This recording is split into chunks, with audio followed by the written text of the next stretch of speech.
Today, we're digging into a neighborhood dispute that, on the surface, seems pretty simple. It's a fight over a front lawn. But, as we're about to see, this little turf war uncovers some really powerful truths about the rules that govern our communities, sometimes in ways we don't even realize. So let's just get right to it. Can your homeowners association actually tell you what kind of grass you have to plant? I mean, it's a question you've probably never even thought to ask, but for one homeowner, it turned into an absolute battle.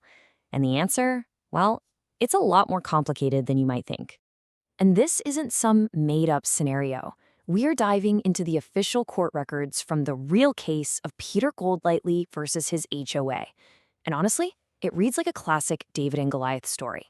It's about one man trying to modernize his yard, going up against the seemingly unmovable rules of his community.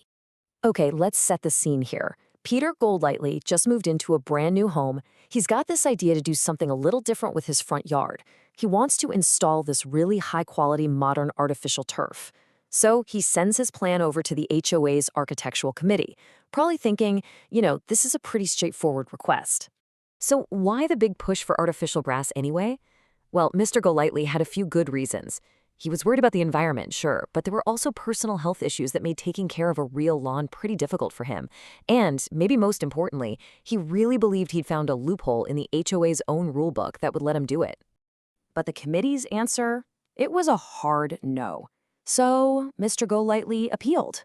They denied him again.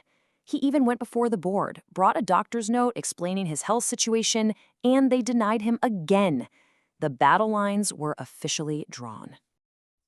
This whole entire fight really just boils down to how you interpret a few key sentences in the community's rulebooks. And as you're about to see, it makes a huge difference which document you're actually reading. The whole thing hangs on this one single sentence from the landscaping guidelines. A quarter of the front yard has to be turf. That one word, turf, seems simple, right? But the fact that it wasn't clearly defined is exactly where Mr. Golightly saw his opening. And here's the absolute key to his whole case. Nowhere, not in the guidelines, not in the master rules, nowhere is the word turf actually defined. Does it mean natural grass? Could it mean artificial? The rulebook is completely silent. And that silence created the ambiguity Mr. Golightly decided to run with. But, and this is a big but, the HOA had its own powerful weapon. The community's main rulebook, the Declaration, gave the committee an incredible amount of power.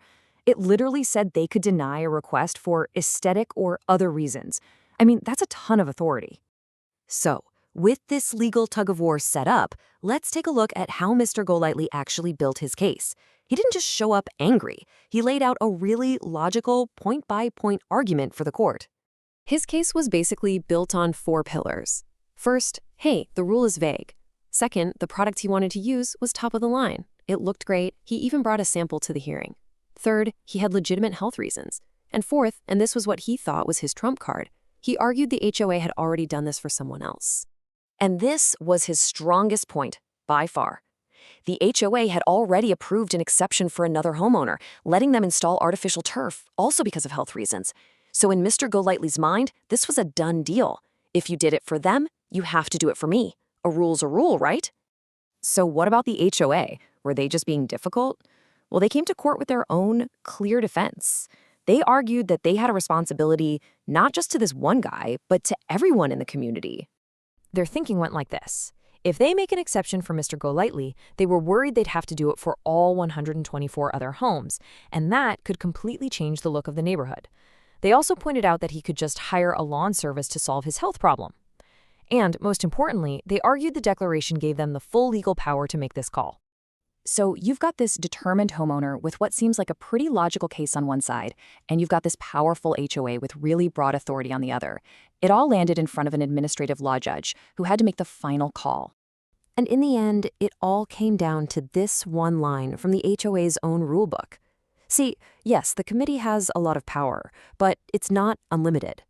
The rule says, approval shall not be unreasonably withheld. The entire case turned on that one word. Unreasonable. And this is where the two sides completely split. To Mr. Golightly, the denial was clearly unreasonable. The rule was vague. They'd done it before. Come on. But the court saw it differently. The judge decided that the HOA's worry about keeping the neighborhood looking consistent for all 124 homes, well, that was a reasonable reason to say no. But wait, what about that other homeowner, the precedent?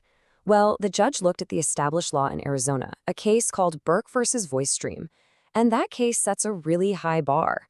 To prove a rule has been abandoned, you can't just show one little exception. You have to prove there have been frequent violations that the HOA just let slide. And here we are, back at that one single exception. In the eyes of the law, one time is not frequent. And with that, the homeowner's most powerful argument just fell apart. That one exception didn't kill the rule. So the judge made the final call. The HOA's denial was totally within its rights. It was not legally unreasonable.